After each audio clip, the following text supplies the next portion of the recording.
Hello everybody. During these last 2 years I have bought more albums from Status Quo than from anybody else, so I thought it would be a fitting thing for me to record a dedicated video to them. Prior to this 2-year period, I already had all of their albums from 69 to 77, and outside of that period I only had 2 albums, 1+9+8+2 from 1982 and Heavy Traffic from 2002. And I was basically just happy having those. I wasn't meant to buy anything more, but 3 or 4 years ago they released an acoustic album, and during the last 25 years or so there's been a lot of acoustic albums released, and I have liked pretty much everything that I have bought. So I decided to buy the acoustic album, but I just didn't get around to it until they released a second album, Acoustic 2, or rather Acoustic, if you read the title here. That's a fact.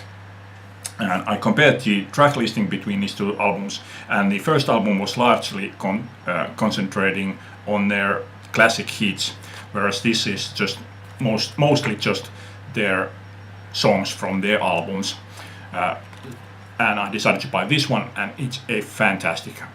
The feeling that they have managed to capture here is like really easygoing feeling. It's just like a bunch of guys sitting in their living room playing for each other, or playing on their front yard.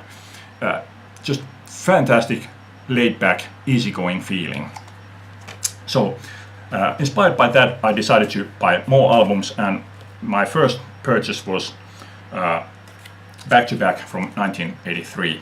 And I should mention that I will show these albums in the order in which I purchased these, so if you want to track the chronological order, I suggest you take pen and paper. I had a bad feeling about this album, because I don't know, maybe I had read about this, maybe I had even heard this album, but I had a bad feeling about this album. But when I found this from Record Fair, it was just a few euros, and it's in perfect condition. It includes 3 hit singles: Mess of Blues, Old Rag Blues and Margarita Time. I decided to buy this. It's not a good album.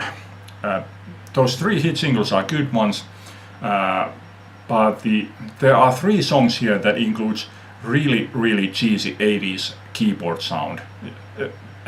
At least it doesn't include the awful 80s drum sound, but really cheesy 80s keyboard sound on 3 songs, which to me it just completely ruins this album. And out of those 6 songs, the rest of the songs here, they're okay, not great, not bad, but those 3 songs are enough to completely ruin this album for me. I do not recommend this album. Okay, next one. Surprisingly, considering that after the disappointment of that album, I still wanted to buy more, but I already had decided to buy Rockin' All Over the World. So when I read that they released a double album of it, I thought that that's great. This is a remix, John Eden remix. I thought that okay, because I knew that this album was originally a single album and this one was a double album. I thought that I get 2 albums on the price of 1. When I bought this, came home, started playing, only to realize that this is a single album spread out over 2 albums.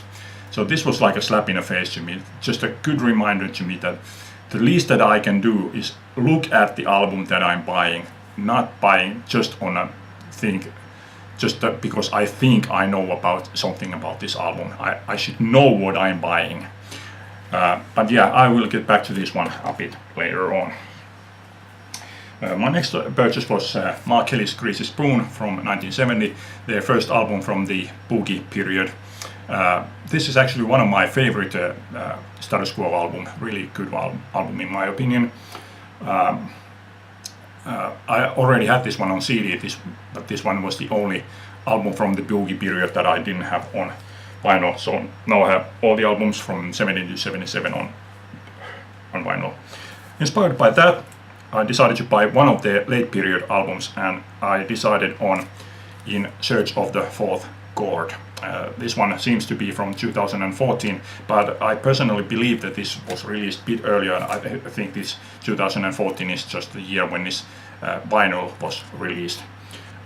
Good album. A couple of tracks here are actually perfectly recapture the feeling of the boogie years. Mostly I like this album, really good album, except for 2 songs, really bad songs. Had I been the producer, I would have told that those 2 songs will not be included on this album.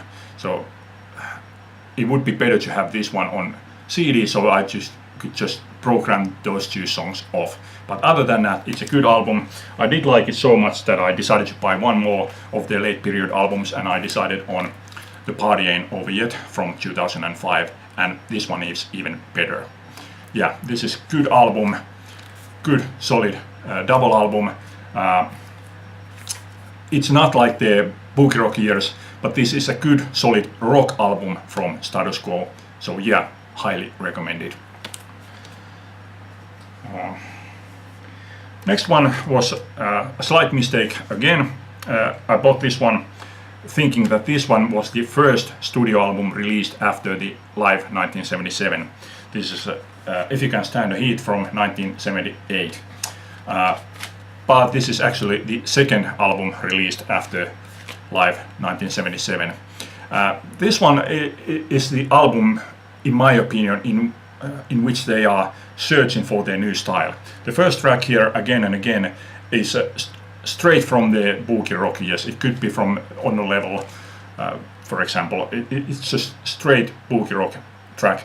But the rest of the songs, they are just trying everything. They're trying this style and they're trying that style and this and that, and it's just all over the place.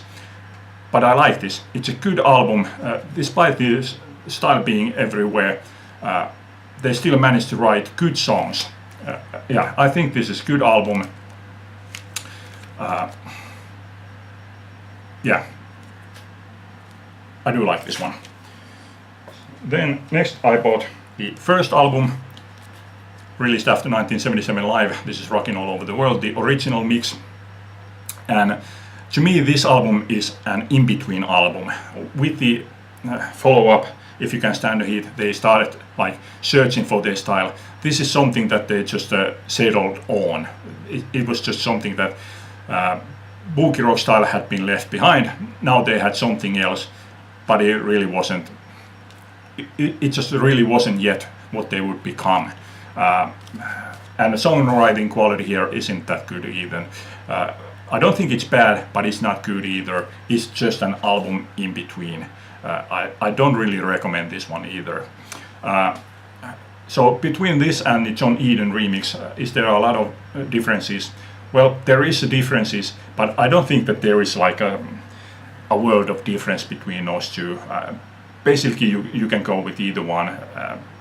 You're not really winning or losing with either one of those. Next up, I bought 3 albums that I already had on CD. This is the Whatever You Want from 1979, and with this album they did find their style in which they would stay for about next 5 years. Whatever You Want is one of my favorite songs from Status Quo, and the album as a whole is a good album, but with the exception of Whatever You Want, this doesn't really include really like high points. Living on an Island, I do like that, but it's really an AOR song. I don't know, maybe somebody like Foreigner maybe might be a good band to do that song rather than Status Quo. It's a good album, good song in its style, but does it really need to be on a Status Quo album? I think it's a good album, but the songwriting quality is like on this level instead of this level. Next up, the following year, 1980, Just Supposing, and with this album they really got their songwriting on full strength. This is really good album, really top-notch songwriting. They have fully captured their style. Great album. Followed by next year, 1981, Never Too Late, and this one were actually recorded on the same sessions. And when you think that this album basically got all the best songs, so it's only natural that this album isn't as high quality as this one. But still, I like this one. It's a good album, just like Whatever You Want. It's a good album, just not quite as great as Just Supposing. Next one should be, or is, the 1982 album. Like I said, this is not a part of my purchases from the last 2 years, but I will say just this much, that from the 77-84 period, from which I now have all the albums, this is the best album. The best songwriting quality, top-notch songs, absolutely great album. Next one is a unique album to me, On a Level from 1975. And why is it a unique album to me? It's because this is not an upgrade to me, this is a downgrade. I already had this album, and on better condition than this copy. I bought this simply because this copy is a gatefold, unlike my other copy. I want my albums to have the original sleeve art, and that's why I bought this. Next album, basically I had decided not to buy this until I saw Blackmore Rules show this on his Watch Spinning videos. This is Back to Square One, the Frantic 4 reunion 2013, live at the Glasgow Academy, live at the O2 Academy Glasgow. Basically this is like the live 1977 album. That album includes 13 tracks, and this album includes 11 of those songs. Only this includes all in all 18 songs, so this is like an extended version of live 1977. I do prefer the live 1977, especially the vocal tracks on it are better than what are here, but still this is like a good version of that album with a lot of bonus tracks. After that I started thinking that I don't have a live electric version of Whatever You Want, which is like my favorite live song from them. It was the song that I wanted to hear when I went to see them live, and I did hear. So I started looking for it on a vinyl, and I tried to buy the Live in Switzerland album, but I couldn't find it. So when I came across this one, live at the NEC, this was recorded in 1982, released in 1984. Despite having read bad things about it, I decided to give this one a go, because this one includes a live version of Whatever You Want. But I should have believed those reviews. This is not a good one. Like I've said before, I am not an audiophile, but this is a poor sounding recording. There's nothing wrong with the playing or the songs, it's just the sound quality here. Like they say here, this was originally recorded strictly for the TV broadcast and for a video release. And despite the saying here that on Indesleep they say that this has been remixed to capture the full glorious power of a stereophonic live recording, it doesn't. This just sounds like a poor recording. I don't recommend this one at all. Avoid.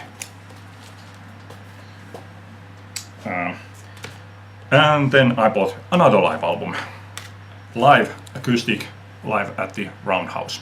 A very good live recording. This one was actually released prior to this one, so the song selection is very largely different. So a good live recording, but this one is the one that I recommend from these two. So yeah, I still didn't have a live recording of Whatever You Want, an electric live recording, except that I did. I just hadn't remembered that I have this one. This is live at the BBC, or rather I did remember that. I just didn't think that that this one includes Whatever You Want.